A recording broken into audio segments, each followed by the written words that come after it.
මේ තමයි කොරියාවේ මොනවද රේන්බෝ ස්ට්‍රවුට් කියන්නේ.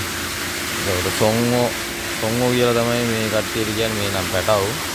මේගොල්ලන්ට කැම දාන විදිය තමයි අද මම ඔයගොල්ලන්ට පොඩ්ඩක් මේ පෙන්වන්න මේ තේරම මේ ඔටෝමැටික් කරලා තියෙන්නේ.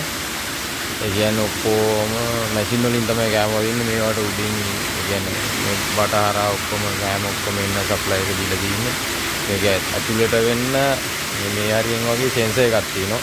කැම අඩු වෙනකොට ඒ සෙන්සර් එක ඔටෝමැටික් මේ රීඩ් කරලා මේකට අවශ්‍ය ඒ සයිස් එකට අනුව ඒ කැම එක මෙතනට එනවා.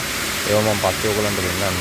මම මුලින්ම පෙන්නන්නම් මේ රිමෝට් එක දිනනවා. ඊට පස්සේ මෙතන ඒ කියන්නේ අපි වෙලාවත් එක්ක හැම කෙනාටම අවශ්‍ය කරන කොච්චර කිලෝ ප්‍රමාණයක්ද යන්න ඕනේ. එතකොට මේකේ ඉන්න මාළු සංඛ්‍යාව කොච්චරද ඒකත් එක්ක බලලා ඒගොල්ලන්ගේ වයස, ඒගොල්ලන්ගේ සයිස් එක, එක්කෙනෙක්ගේ බර කොච්චරද ඒ ටික තේරෙන් බලලා මේගොල්ලන්ට එක වේලකට කොච්චර ප්‍රමාණයක් කෑම ඕනද කියලා මේකට ඔක්කොම දීලා තියෙන්නේ.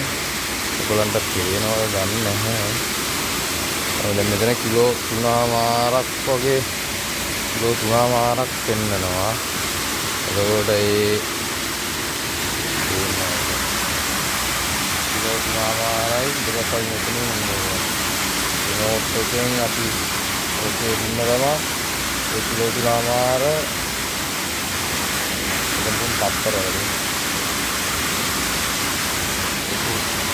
කිලෝ 3මාර කෙනෙකුටම විනාඩි 3-4ක් ඇතුළත කැම ටික යනවා. මේකෙන් තමයි කැම තේරෙන්නේ.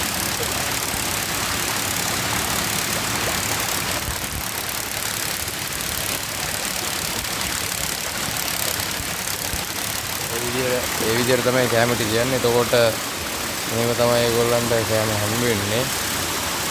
එතකොට මේ හැම ටැංකියක්ම ඒ විදිහට තමයි හදලා තියෙන්නේ. බලන්න තව එකක්.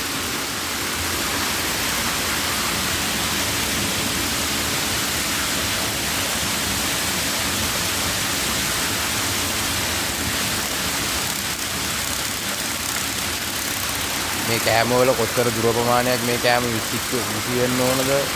එතකොට කොච්චර ස්පීඩ් එකකින් විසි වෙන්න ඕනද? ඒ කියන්නේ තප්පරයකට කොච්චර ඇට ප්‍රමාණයක් යනවද? ඒ තේරම මෙතන අපිට හදන්න පුළුවන් සිස්ටම් එක. කොච්චර තාක්ෂණයක් මේ තියෙනවා. ඉතින් මේ මුළු ෆාම් එකටම වැඩ කරන් ඉන්නේ එකම එක විද්‍යාලය එයයි සජන්නිමි විතරයි. එහෙම තමයි ඉතින් වෙන්නේ. තව වීඩියෝ එකකින් හම්බෙමු.